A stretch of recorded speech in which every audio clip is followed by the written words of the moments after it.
नमस्कार दोस्तों, पात आईएएस एकेडमी के यूट्यूब चैनल में आपका बहुत सारा स्वागत है। आज हम बहुत ही इम्पोर्टेंट सीरीज की शुरुआत करने वाले हैं जिसमें हम बस्तर के जनजातीय विद्रोह ट्राइबल रिवोल्ट ऑफ बस्तर को कवर करने वाले हैं। सबसे पहले हम यह देख लेते हैं कि आज का जो टॉपिक है वह एग्जाम पॉइंट ऑफ व्यू से कितना इम्पोर्टेंट है। तो अगर हम बात करें सीजीपीएससी प्रीलिम्स की या फिर सीजीपीएससी मेंस के पेपर 3 की, तो इस टॉपिक से प्रश्न हर साल पूछे जाते हैं। आप सीजीपीएससी और सीजी व्यापम द्वारा ली जाने वाली हर एक वनडे एग्जाम के क्वेश्चन पेपर उठाकर देखिए, तो आपको यह पता चलेगा कि यह टॉपिक से हर बार प्रश्न पूछे जाते हैं। तो क्या क्या पढ़ने वाले हैं हम? तो हम आज पढ़ने वाले हल्बा, भोपालपट्टनम, परलकोट और तारापुर विद्रोह को डिस्कस करेंगे। आने वाले पार्ट में हम जो है बाकी बचे हुए विद्रोह को डिस्कस कर लेंगे। लेकिन इन विद्रोह को पढ़ने से पहले हमें जो है बस्तर के इतिहास को जानना होगा। बहुत सारे स्टूडेंट्स ये कहते हैं कि यह टॉपिक जो है हम बार बार पढ़ते हैं, भूल जाते हैं। उसके पीछे का रीजन यह है कि हम बस्तर के इतिहास, छत्तीसगढ़ के इतिहास और भारत के इतिहास को रिलेट करते हुए, कनेक्ट करते हुए नहीं पढ़ते हैं। तो आज के इस वीडियो में मेरी यह कोशिश होगी कि आपके कॉन्सेप्ट तो क्लियर हो ही साथ आपको फैक्ट्स भी याद हो जाए। तो चलते हैं। सबसे पहले हमें यह समझना होगा कि बस्तर जो है वो छत्तीसगढ़ से अलग था। बस्तर एक संप्रभु राज्य था, सोवरेन स्टेट था। बस्तर का विलय छत्तीसगढ़ में कैसे होता है, ये हम कुछ समय में समझ जाएंगे। पहले देख लेते हैं कि बस्तर का नामकरण। बस्तर जो है वह वैदिक काल में दक्षिण दिक कहलाता था। रामायण काल में इसे कहा जाने लगा दंडकारण्य, बाद में बस्तर नाम से प्रचलित हुआ। बस्तर नाम कैसे पड़ा, इसको लेकर दो दंत कथाएं, किंवदंतियां प्रचलित है। पहला यह कि बस्तर की नींव डालने वाले जो लोग थे वो बांस तले निवास करते थे, जिन्हें बांसतल कहा जाता था। बाद में उसका नाम क्या पड़ गया, बस्तर पड़ गया। दूसरा दंत कथा प्रचलित है कि दंतेश्वरी मैया अपना आंचल, अपना कपड़ा फैलाती है और उस आंचल के नीचे जितना जमीन आ जाता है उस जमीन को वस्त्र कहा जाने लगा। कपड़े को वस्त्र कहते हैं और उस जमीन क्या हो गई, वस्त्र। बाद में यह नाम क्या पड़ गया, बस्तर पड़ गया। नामकरण हमने देख लिया। अब हम यह देखते हैं कि बस्तर में किन प्रमुख राजवंशों ने शासन किया। तो पहले नल शासन किया, नल वंश 34 से 12वीं शताब्दी तक शासन किया। लेकिन नल वंश के आखिरी शासक नरेंद्र ध्वर, जिसे नरेंद्र थबर भी कहते हैं, उनका शासनकाल 950 तक रहता है। इसके बाद इस वंश के बारे में कोई जानकारी नहीं मिलती है। राजधानी होती है भोपालपट्टनम। ठीक है, ये आपको याद रखना है। अब उसके बाद छिंदंग नागवंश आते हैं। छिंदंग नागवंश किसको रिप्लेस करके आते हैं, इसके बारे में भी कोई जानकारी नहीं होती है। कब तक शासन करते हैं, 1023 से 1324 तक। राजधानी पारसुल। ठीक है, लेकिन काकती वंश जो है कैसे छिंदक नाग वंश को रिप्लेस करते हैं, इस बारे में पूरी जानकारी हमें होती है। इनका शासनकाल होता है 1324 से भारत के आजाद होने तक जो है बस्तर में काकती राजवंशों का शासन होता है। काकती राजवंश को हमें डिटेल में पढ़ने की जरूरत है। क्यों पढ़ने की जरूरत है, क्योंकि बस्तर में जितने भी जनजातीय विद्रोह हुए हैं वो काकती वंश के शासन के दौरान हुए हैं। तो हम यह देखते हैं कि बस्तर में जो है काकती वंश कैसे आए और कैसे अपना शासन स्थापित किया। ठीक है, तो पीछे चलते हैं, करीब 700 साल पीछे चलते हैं। 1300 के आसपास आप पहुंच जाइए। जब हम 1300 के आसपास पहुंच जाते हैं तो दिल्ली में जो है दिल्ली सल्तनत का शासन चल रहा होता है। 1206 से 1290 में गुलाम वंश, 1290 से 1320 खिलजी वंश, 1320 से 1414 जो है तुगलक वंश का शासन होता है। ठीक, यहाँ की अगर हम बात करें, तेलंगाना में वारंगल एक जगह है जहाँ पे किनका शासन चल रहा होता है, काकतीय राजवंश का शासन चल रहा होता है। छत्तीसगढ़ में अगर हम देख लें तो उस टाइम पीरियड में जो है रतनपुर में कलचुरियों का शासन चल रहा होता है। और बस्तर की अगर हम बात करें, 1300 की बात कर रहे हैं, यानी कि इस क्षेत्र में जो है छिंदंग नागवंश जो है शासन कर रहे होते हैं। ठीक, अगर हम बात करें तो देखिए काकती वंश को हम देखते हैं। वारंगल चलिए, तो वहां पे एक राजा होते हैं गणपति, जिनके कोई पुत्र नहीं होते हैं। उनकी दो पुत्री होती है, एक होती है रुद्रांबा, दूसरी होती है गणपांबा। गणपांबा आपको याद नहीं रहेगा, चलेगा, ये याद रखिए कि उनकी एक बेटी हुई रुद्रांबा जो काकतीय गद्दी पर बैठती है। ठीक है, रुद्रांबा का विवाह होता है चालुक्य नरेश वीरभद्रेश्वर से। इन दोनों के भी कोई पुत्र नहीं होते हैं। इनकी पुत्री का नाम होता है मम्मडम्बा, जिनका विवाह होता है अहनिलवाड़ के चालुक्य महादेव से। ठीक है, तो इनके जो पुत्र होते हैं, दो पुत्र होते हैं, प्रताप रुद्रदेव, अन्नमदेव, और एक पुत्री होती है रैला देवी। ठीक है, रैला देवी मैं रिलेट करने के लिए आपको बता रहा हूं, आज भी जो है बस्तर दशहरा के दौरान रैला पूजा के नाम से रैला देवी पूजी जाती है। ठीक है, अब आपको ये बात याद समझ में आई कि जो है मम्मडम्बा के दो पुत्र हुए, प्रताप रुद्रदेव और अन्नमदेव, और उन दोनों की एक बहन हुई रैला देवी। ठीक, रुद्रांबा कहती है कि किसी ना किसी को तो काकती राजगद्दी संभालनी होगी, तो वो जो है महादेव से और मम्मडम्बा से अपने जो है नाती को, यानी कि प्रताप रुद्रदेव की नानी हुई, तो दत्तक पुत्र ग्रहण के तहत गोद लेती है, बेटा मांगती है और अपना वारिस बनाती है। ठीक है, इनका शासन काल होता है 1261 से 1293, यानी कि 1293 में रुद्रांबा की डेथ होती है। इनकी मृत्यु के बाद प्रताप रुद्रदेव 1293 में जो है तेलंगाना यानी वारंगल की गद्दी पर बैठते हैं। ठीक, शासन ठीक चल रहा होता है। कब तक ठीक चल रहा होता है? जब तक खिलजी वंश में सुल्तान अलाउद्दीन खिलजी सत्ता पर बैठ जाता है। सत्ता पर बैठते ही सुल्तान अलाउद्दीन खिलजी बहुत ही महत्वाकांक्षी राजा, साम्राज्यवादी राजा, यानी कि अपना साम्राज्य को उसे फैलाने की उसकी नीति होती है।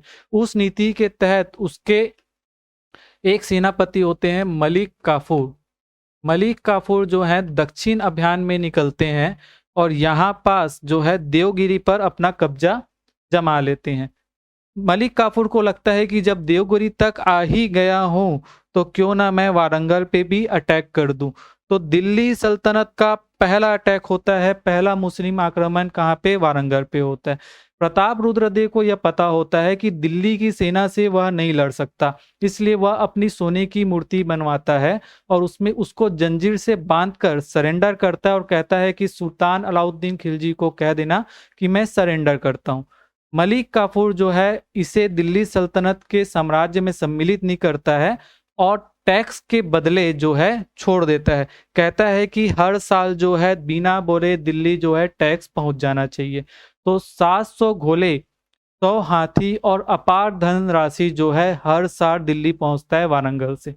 बाद में खिलजी वंश जो है समाप्त होता है। कौन आता है? तुगलक वंश। तुगलक वंश का पहला शासक होता है गयासुद्दीन तुगलक। जब तुगलक वंश स्थापित होता है तो प्रताप रुद्रदेव जो है टैक्स भेजना बंद कर देता है दिल्ली में।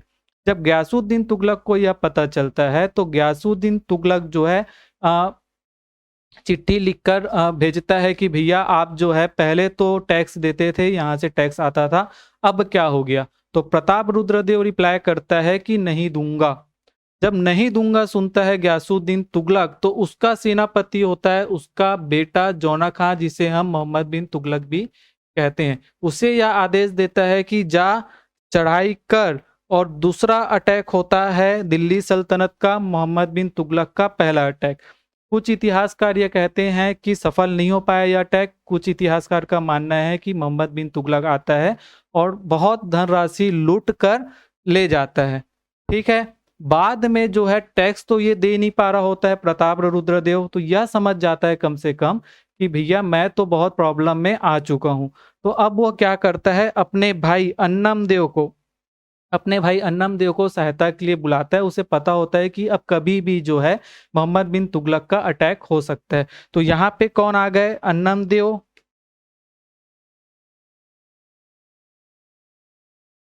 प्लस प्रताप रुद्रदेव।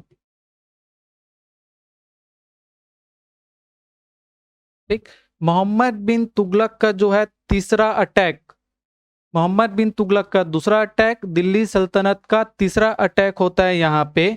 अब अन्नमदेव जो है कोई साउथ के हीरो तो है नहीं, फिल्म तो चल नहीं रही है, अकेले क्या कर लेंगे? दिल्ली की सेना, इतनी बड़ी सेना, फिर से जो है वारंगल में काकती हारते हैं। कुछ इतिहासकार ये कहते हैं कि प्रताप रुद्रदेव को मोहम्मद बिन तुगलक बंदी बनाकर ले जाता है। कुछ इतिहासकार ये कहते हैं कि प्रताप रुद्रदेव भाग निकलता है, बाद में उसकी मृत्यु हो जाती है। लेकिन हमें बस इतना समझना है अभी के लिए कि प्रताप रुद्र जो है पिक्चर से बाहर हो जाते हैं। अब आ जाते हैं अन्नमदेव, उनके छोटे भाई। तो अन्नमदेव जो हैं, यहाँ से देखिए, यहाँ से आते हैं भोपालपट्टनम, और भोपालपट्टनम में आकर उन्हें दिखता है कि यहाँ पे जो है छिंदक नागवंश का शासन चल रहा है। तो उन्हें लगता है अन्नमदेव को कि मैं किसी से तो नहीं लड़ सकता, इनको तो हरा ही दूंगा। तो छिंदक नागवंश पे अटैक करते हैं। आखिरी शासक होते हैं हरिश्चंद्र देव। हरिश्चंद्र देव को हराकर जो है काकती वंश की स्थापना करते हैं और अपनी राजधानी बनाते हैं मंदोता। ठीक, अभी तक हमने यह समझा कि काकती वंश जो है बस्तर में कैसे अपना शासन स्थापित किया। क्या क्या समझ में आया? पहले शासक कौन हुए? तो अन्नमदेव हुए। अन्नमदेव यहाँ पे आके शासन करते हैं। बाद में और भी शासक आते हैं, हमीर देव, भैरम देव, पुरुषोत्तम देव, रथ यात्रा की शुरुआत करते हैं जयसिंह देव, नरसिंह देव, प्रताप राज देव। उसके बाद आते हैं जगदीश राजदेव, वीर नारायण सिंह देव। बस आपको नाम देखना है, आप समझिए कि काकती वंश जो है अभी तक बस्तर में चल रहा है। वीर सिंह देव, दिक्पाल देव, राजपाल देव, चंदेल मामा। उसके बाद आते हैं दरपत देव। जब दरपत देव जब शासन में बैठते हैं, तब जो है रतनपुर में कलचीरों का शासन नहीं चल रहा होता है, बल्कि जो है रतनपुर जो है अ, मराठों के अंडर आ चुका होता है। ठीक है, तो अब आगे हम समझते हैं।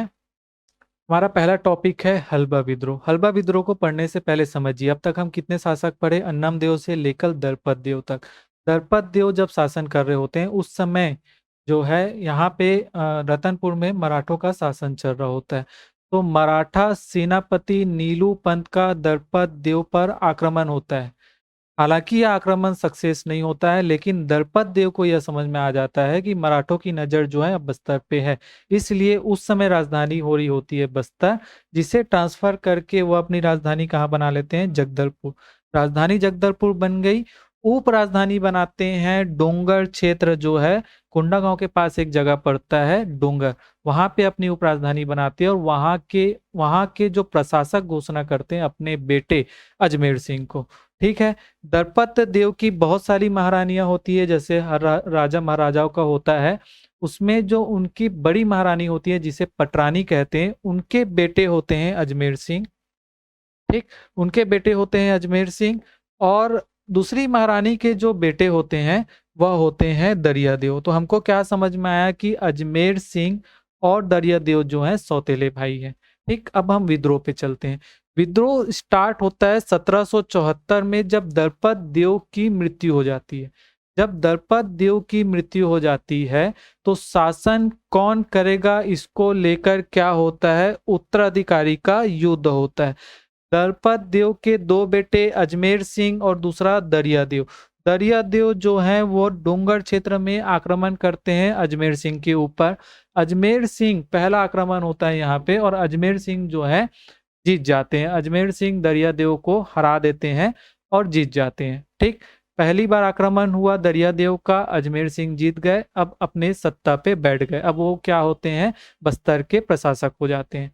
ठीक, लेकिन दरियादेव को जो है यह बात नहीं पचती है। दरियादेव जो है विक्रमदेव, जो कि जयपुर नरेश, उड़ीसा क्षेत्र, जयपुर नरेश जो है विक्रमदेव, इनसे जाके मदद मांगते हैं और इनकी सेना की मदद से वापस दूसरा अटैक करते हैं अजमेर सिंह के ऊपर।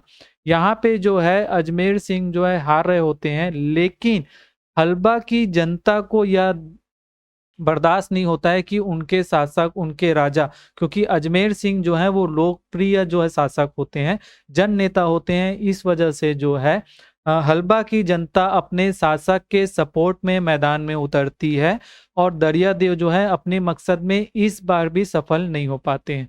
ठीक, लेकिन फिर जो है दरियादेव हार नहीं मानते हैं, और इस बार षड्यंत्र रचते हैं। पूरी प्लानिंग के तहत विक्रमदेव से हेल्प मांगते हैं। विक्रमदेव के जो हैं दोस्त होते हैं मराठा, और मराठा के जो दोस्त होते हैं वो होते हैं अंग्रेज। तो इन सब की मदद से तीसरा अटैक होता है। इस तरफ होते हैं अजमेर सिंह और हलबा जनजाति के लोग, दूसरी तरफ कौन होते हैं? तो दरियादेव और अंग्रेजी अधिकारी जेनकिंस की सेना, राजा विक्रमदेव कौन? जयपुर के जो नरेश हैं उनकी सेना, और मराठों की सेना।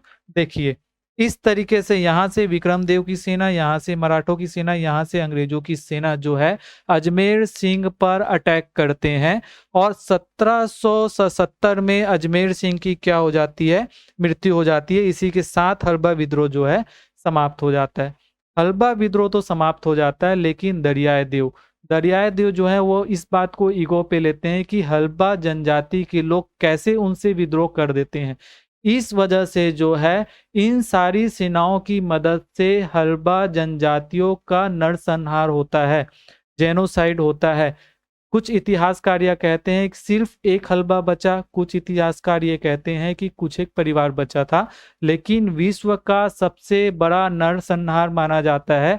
हलबा जनजाति के लोगों को ढूंढ ढूंढ कर जो है मारा जाता है। इससे यह समझ में आ जाता है। ठीक है, अगला क्या बता रहा है कि यह विद्रोह जो है चालुक्य राज के पतन के लिए उत्तरदायी था। देखिए, अभी तक जो है मराठों का यहाँ पे किसी प्रकार का इंटरफेयर नहीं होता है, संप्रभु राज्य होता है, लेकिन दरियादेव जो हैं अपने स्वार्थ के चलते मराठों का, जयपुर नरेश विक्रमदेव का सहायता लेते हैं और अब वो जो है इंटरफेयर कर सकते हैं, हम आगे देखेंगे। लेकिन चालुक्य वंश का पतन हुआ, इसे समझने की जरूरत है। चालुक्य राज्य क्यों लिखा है? क्योंकि अन्नम देव जो थे वह मूलतः जो थे प्रताप रुद्रदेव, अन्नम देव, रैला देवी, चाहे दलपत देव की बात करें, अजमेर सिंह की बात करें, ये सब थे तो काकतीय, लेकिन मूलतः क्या थे? चालुक्य थे। तो चालुक्य वंश के पतन का कारण बनता है कौन सा विद्रोह? हलबा विद्रोह। ठीक है, अब देखिए, जो जयपुर नरेश है विक्रमदेव, या फिर जो अंग्रेज हो चाहे मराठा हो, ये जो है फ्री में तो मदद करेंगे नहीं, इसके बदले कुछ ना कुछ तो चाहिए होता है। तो मराठा के तरफ से जो है एक रिप्रेजेंटेटिव आते हैं त्र्यंबक अवीरराव, जो कहते हैं कि मुझे 59,000 क्या चाहिए? टकोली चाहिए। विक्रमदेव की नजर होती है कोटपार रायगढ़ क्षेत्र पे। ठीक है, पोड़ागढ़, रायगढ़ और कोटपार क्षेत्र में इनकी नजर होती है। तो इसलिए कोटपार की संधि होती है 6 अप्रैल 1778 को। रतनपुर के भोसला शासक कौन होते हैं? बिंबाजी भोसले। इनके रिप्रेजेंटेटिव होते हैं त्र्यंबक अवीरराव। देखिए, ये त्र्यंबक अवीरराव जो हैं इनके रिप्रेजेंटेटिव होते हैं। और जयपुर नरेश विक्रमदेव के मध्य क्या होता है? कोटपार की संधि होती है। मराठों की अधीनता स्वीकार करते हुए क्या करते हैं? ये 59,000 टकोली जो है मराठों को देना स्वीकार करते हैं। कौन? दरियादेव। और संधि के तहत कोटपार परगना किसे दे देते हैं? जयपुर नरेश विक्रमदेव को दे देते हैं। यहां से ऑफिशियली जो है बस्तर जो है कोटपार की संधि के तहत छत्तीसगढ़ राज्य में सम्मिलित हो जाता है। अब समझ में आया, बस्तर जो है पहले जो है संप्रभु राज्य था। कोटपार की संधि के तहत जो है बस्तर का छत्तीसगढ़ में विलय हो जाता है। कब हो जाता है? 6 अप्रैल 1778 को। ठीक है, अगला जो हमारा है भोपालपट्टनम संघर्ष कब हुआ था? 1795 में। होता क्या है कि एक ब्रिटिश अधिकारी होते हैं जेटी ब्लंट। जेटी ब्लंट जो है वो छत्तीसगढ़ आए हुए होते हैं। अंग्रेजों की एक स्ट्रेटेजी होती है कि वो जिस भी जगह में अपना अधिकार जो है जमाना चाहते हैं वहां पे जाके वो भ्रमण करते हैं, वो देखते हैं, परिस्थितियों को मापते हैं, उसके बाद अपनी प्लानिंग करते हैं। तो जेटी ब्लंट आते हैं रतनपुर क्षेत्र में, रायपुर क्षेत्र घूमते हैं। उस समय मराठों का शासक होता है और उनकी इच्छा होती है कि वह बस्तर भी आए और बीजापुर क्षेत्र में आके घूमें। तो इंद्रावती रिवर को पार करने की कोशिश करते हैं, लेकिन जो है बस्तर की आदिवासी जनता, जो स्थानीय आदिवासी है, उन्हें यह बिल्कुल पसंद नहीं आता कि कोई बाहरी व्यक्ति आए। तो विद्रोह होता है कि जेटी ब्लंट को जो है बस्तर में घुसने नहीं दिया जाएगा। बहुत से ऑफिसर्स होते हैं जो कोशिश करते हैं जेटी ब्लंट को घुसा दिए जाए, लेकिन विद्रोह जो है सफल होता है और जेटी ब्लंट को जो है 17 दिनों तक जो है वह कांकेर में आके रहते हैं, कांकेर घूमते हैं। 17 दिनों तक घुसने की कोशिश करते हैं, लेकिन नहीं घुस पाते हैं और फाइनली जो है उन्हें वापस लौटना पड़ता है। तो जेटी ब्लंट आते हैं, रायपुर और रतनपुर घूमते हैं, लेकिन बस्तर क्षेत्र में प्रवेश नहीं कर पाते हैं। नदी का नाम याद रख लीजिए, इंद्रावती रिवर। नाम याद रख लीजिए, जेटी ब्लंट। ठीक है, मराठों की अगर हम बात करें तो उस समय सूबेदार होते हैं विठ्ठलराव दिनकर। तो एक प्रश्न ये भी बन सकता है कि जेटी ब्लंट किसके शासनकाल में आए थे? तो वहां पे कौन थे? तो वहां पे थे आपके विठ्ठलराव दिनकर। और यहाँ पे जो है भोपालपट्टनम का विद्रोह होता है बस्तर में कौन शासक होते हैं? तो शासक होते हैं दरियादेव। अभी जो है दरियादेव शासक बन जाते हैं अजमेर सिंह को मारने के बाद, हमने हल्बा विद्रोह में देखा। ठीक। अगला अगला जो है बहुत ही इंपॉर्टेंट रिवोल्ट है, पररकोट रिवोल्ट। कब हुआ था? 1825 में हुआ था। इसे देखते हैं। टाइम है 1824 से 25, इसे हम देखेंगे। दरियादेव के पुत्र होते हैं महिपाल देव। महिपाल देव जो है शासक बनते हैं इस टाइम पे। तो जब यह विद्रोह हुआ था तो शासक कौन थे? महिपाल देव। महिपाल देव के इस विद्रोह का नेतृत्व करता कौन किया था? तो गेंद सिंह, जो कि पररकोट के जिम्मेदार थे। देखिए, पररकोट जो है कांकेर के पास का एक क्षेत्र है। पररकोट में जो है जमींदारी व्यवस्था चलती थी। वहाँ के जो जमींदार होते थे वो वहाँ पे शासन करते थे। यह जो है ये काकतीय वंश आने से पहले से यह सिलसिला जो है वो चल रहा होता है। ठीक है, लेकिन जब अन्नम देव आते हैं तो जो गेंद सिंह के पूर्वज होते हैं, यानी कि जो पररकोट के जमींदार होते हैं, वह जो है काकतीय वंश की अधीनता को स्वीकारते हैं और वो यह कहते हैं कि हम आपके अंडर में जो है इस क्षेत्र में शासन करना चाहते हैं। और अन्नम देव भी जो है इस बात से रेडी हो जाते हैं। तो देखिए, इस वजह से इनकी जो पदवी होती है वो भूमिया की भी होती है, और जो है भूमिया राजा भी कहते हैं इनको, और राजा का जमींदार भी कहते हैं, यानी कि महिपाल देव का जमींदार और भूमिया राजा भी कहते हैं, यानी कि वहां के भी शासक हैं, लेकिन जो मेन शासक है वो कौन है? महिपाल देव। तो एक प्रश्न यही बन सकता है कि कहाँ के जमींदार दोहरी उपाधि धारण करते थे? तो पररकोट के जमींदार करते थे। भूमिया क्यों कहते हैं? तो भूमिया इसलिए कहते हैं क्योंकि जमींदार जो थे उनके पूर्वजों का मानना ये था कि वो उनकी उत्पत्ति जो है चट्टानों से, पहाड़ों से हुई है। भूमि मतलब जमीन, तो जमीन से उत्पत्ति हुई है। इस वजह से वह अपने आप को भूमिया राजा कहते थे, लेकिन काकतीय वंश का जो है अधीनता स्वीकार किए, इसलिए राजा के जमींदार की भी उपाधि धारण करते थे, दोहरी उपाधि धारण करते थे। आपको याद रखना है, ठीक है। अब क्या हुआ कि पररकोट के जमींदार कौन थे? गेंद सिंह, यह भी आप ध्यान रखिए। उद्देश्य क्या था इस वो का? तो अभी अबू जमारियों को शोषण मुक्त करने के लिए। देखिए क्या होता है, 1803 में नेशनल, अगर हम बात करें इंडियन हिस्ट्री की, तो 1803 में सब्सिडरी अलायंस होता है। सब्सिडरी अलायंस का मतलब सहायक संधि होता है। तो अंग्रेजों और मराठों का, मराठा जो शासन जो क्षेत्र है वहां पे अंग्रेजों का जो है वर्चस्व कायम होना स्टार्ट हो जाता है। ठीक है। उसके बाद क्या होता है, रघुजीत तृतीय जो है बस्तर की, अगर हम रतनपुर की बात करें मराठों में, तो रघुजीत तृतीय जो है वो वयस्क नहीं होते हैं। तो यहाँ पे प्रत्यक्ष शासन चल रहा होता है किनका? अंग्रेजों का। उसका वो लेके 1818 से 1830 तक अंग्रेजों का क्या होता है? प्रत्यक्ष शासन चल रहा होता है। तो यहाँ पे जो है अंग्रेज शासन कर रहे होते हैं, और अंग्रेजों का और मराठों का जो है बस्तर आवागमन बहुत ज्यादा बढ़ता है। वहां पे ये ट्रेडिंग करते हैं, बंजारों का आगमन होता है, गुड़ और नमक का जो है यहाँ पे व्यापार होता है। तो यहाँ के आदिवासियों को जो है यह बात बिल्कुल पसंद नहीं आती है, क्योंकि उनको यह लगता है कि उनके कल्चर से, उनकी संस्कृति से छेड़छाड़ हो रहा है और उनका शोषण हो रहा है, बाहरी हस्तक्षेप हो रहा है। इस वजह से जो है अबू जमारियों को शोषण मुक्त करने के लिए नेतृत्वकर्ता कौन संभालते हैं? पररकोट के जमींदार गेंद सिंह। ठीक है। अबू जमार जो है वो ऐसी समाज की व्यवस्था करना चाहते थे जहां पे किसी प्रकार का शोषण ना हो। उनको ऐसा लगता था कि बाहरी हस्तक्षेप बढ़ेगा तो यहाँ पे शोषण बढ़ेगा। इसलिए अबू जमारिया जो हैं पररकोट विद्रोह का जो है स्टार्ट करते हैं, जिसका नेतृत्व कौन करते हैं? पररकोट के जो जमींदार हैं वह गेंद सिंह इसका क्या करते हैं? नेतृत्व करते हैं। अब हम देखते हैं प्रतीक। तो प्रतीक क्या है? धावड़ा वृक्ष की टहनी। देखिए होता क्या है, अबू जमाड़ के जो पंचायती प्रमुख होते हैं ना, उन्हें मांझी कहते हैं। ठीक है। तो जो मांझी जो होते हैं वो अलग अलग क्षेत्र में क्या करते हैं? विद्रोह का स्टार्ट करते हैं। और एक सिंबल होता है, जैसे हम एक झंडा बना लेते हैं, तो झंडा जो है हमारा एक सिंबल है, उसी तरीके से धावड़ा वृक्ष को सिंबल बनाया गया। और ये बताया गया कि धावड़ा वृक्ष की टहनी, यानी उसके टहनी के पत्ते सूखने से पहले आपको कहाँ पहुंचना है? पररकोट पहुंचना है। टाइम क्या है?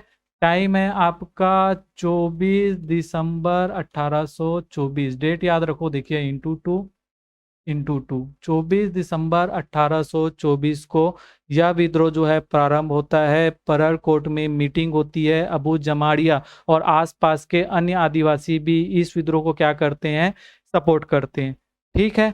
उसके बाद धावड़ा वृक्ष की टहनी समझ में आया कि धावड़ा वृक्ष की टहनी यानी उसके पत्ते सूखने से पहले जो है विद्रोही जो है परर कोट में जमा हो जाए अलग अलग क्षेत्रों में आके, तो इसका प्रतीक क्या, धावड़ा वृक्ष की टहनी।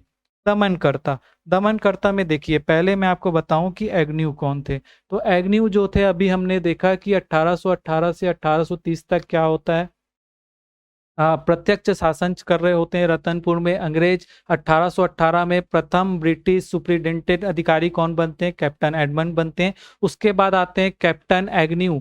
1818 से 1825 तक कैप्टन एग्न्यू वही हैं जिन्होंने रतनपुर से रायपुर जो है राजधानी ट्रांसफर करी थी। ठीक, तो कैप्टन एग्न्यू वहां के ब्रिटिश अधिकारी होते हैं। ठीक है। बस्तर क्षेत्र में जो पुलिस अधिकारी होते हैं उनका नाम होता है फ्रेड जराय। ठीक है।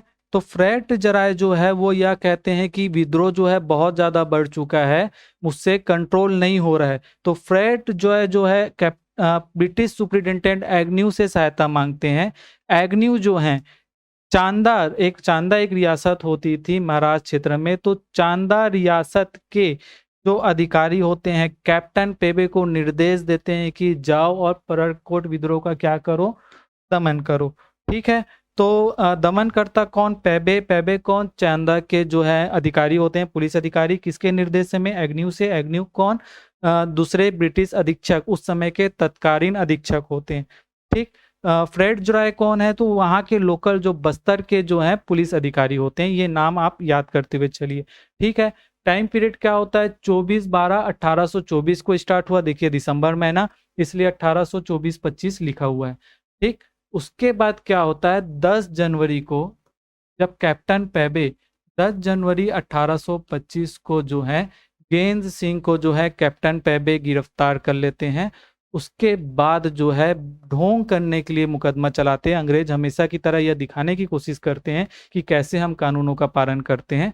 तो 10 दिनों तक ढोंग चलता है और 20 जनवरी 1825 को जो है गेंद सिंह को उनके महल के सामने पेड़ों पे लटकाकर फांसी दी जाती है। ठीक है। तो समझ में आया आपको कि परलकोट विद्रोह क्या था। अबू जमाड़ को शोषण से मुक्ति दिलाने के लिए परलकोट के जमींदार गेंद सिंह जो है विद्रोह करते हैं, उसका दमन करते हैं पेबे, जो किसके निर्देश से आते हैं, तो ब्रिटिश सुप्रिटेंडेंट एग्न्यू के निर्देश से आते हैं। प्रतीक चिन्ह क्या है, धावड़ा वृक्ष की टहनी। ठीक। बहुत ज्यादा इंपॉर्टेंट पॉइंट एक यह है कि गेंद सिंह को हम बस्तर का प्रथम शहीद मानते हैं। अब यहाँ पे एक डाउट आपको ये आ सकता है कि जब हमने हलबा विद्रोह पढ़ा था तो वहां पे भी अजमेर सिंह की डेथ हो जाती है, तो उन्हें क्यों हम जो है बस्तर का प्रथम शहीद नहीं मानते हैं। तो उसके पीछे रीजन ये होता है कि हलबा जो विद्रोह होता है वो दरियाए देव और अजमेर सिंह के बीच जो है उत्तराधिकारी का युद्ध होता है, सत्ता को पाने के लिए, सिंहासन की गद्दी में बैठने के लिए होता है।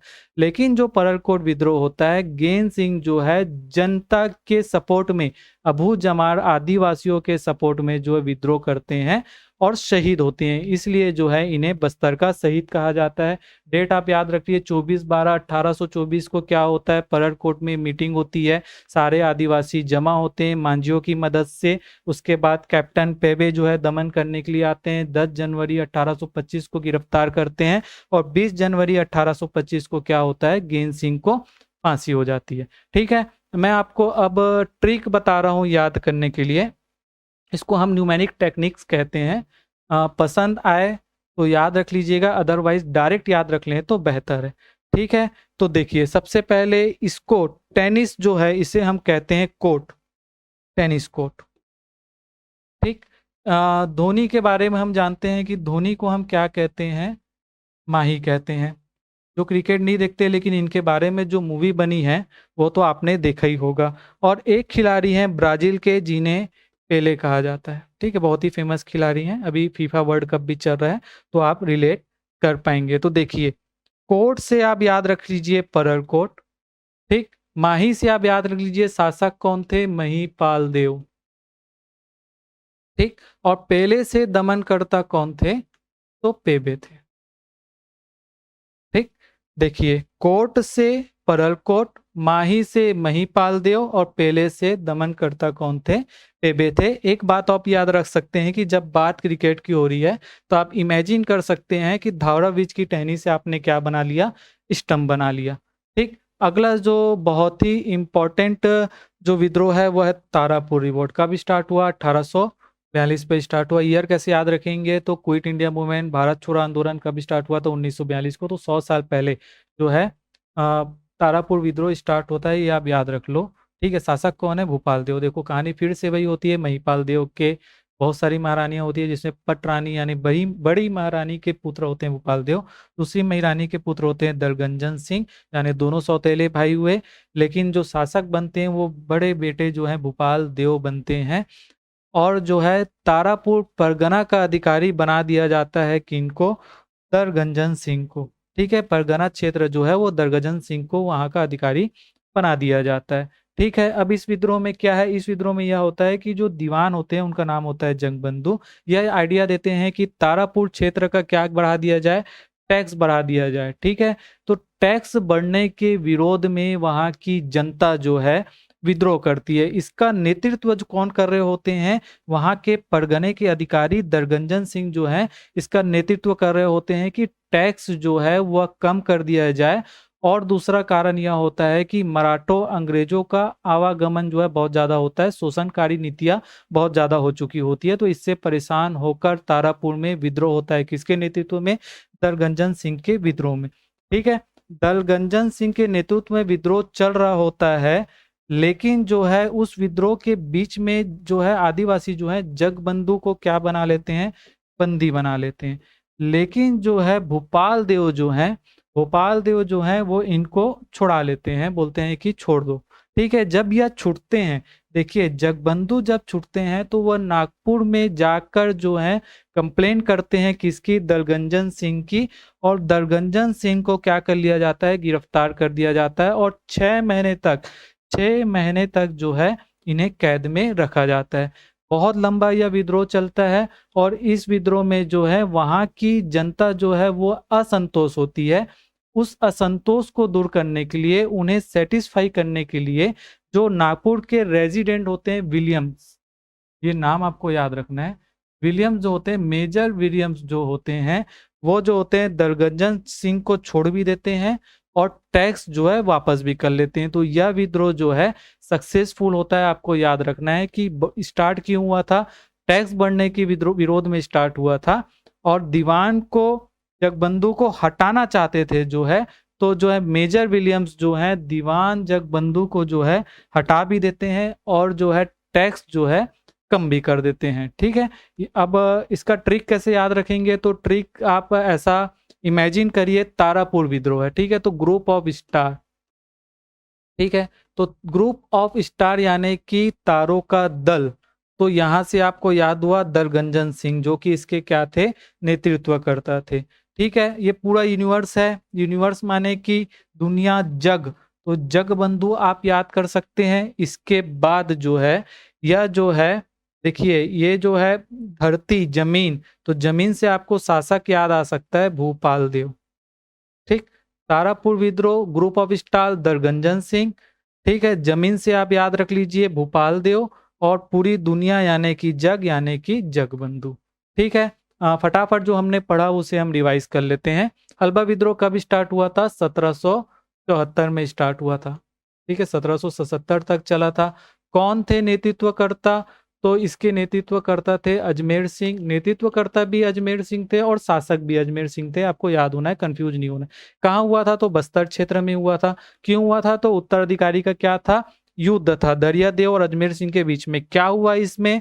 तो पहले जो है अजमेर सिंह जीत जाते हैं, बाद में विक्रम सिंह की मदद से जो अजमेर सिंह हारने वाले होते हैं। लेकिन हलबाओं का क्या होता है? सपोर्ट होता है, जिसकी वजह से जो है अजमेर सिंह शासक बनते हैं। फिर तीसरा युद्ध होता है, षड्यंत्र होता है और अजमेर सिंह की क्या हो जाती है? डेथ हो जाती है। अन्य में आपको याद रखना है कि विक्रम देव याद रख लो, जयपुर नरेश, ठीक है, जेनकिंस आप नाम याद रख लीजिए। ठीक है। और परिणाम क्या होते हैं? तो कोटपाड़ की क्या होती है? संधि होती है। अगला देखिए, गोपालपट्टनम विद्रोह कब स्टार्ट हुआ था? 1795 में। 2 विद्रोह याद रख लो 1700 के रेंज में, एक 1774 और 1795 गोपालपट्टनम विद्रोह। कौन क्या बोलते हैं इसका नेतृत्वकर्ता कर रहे थे?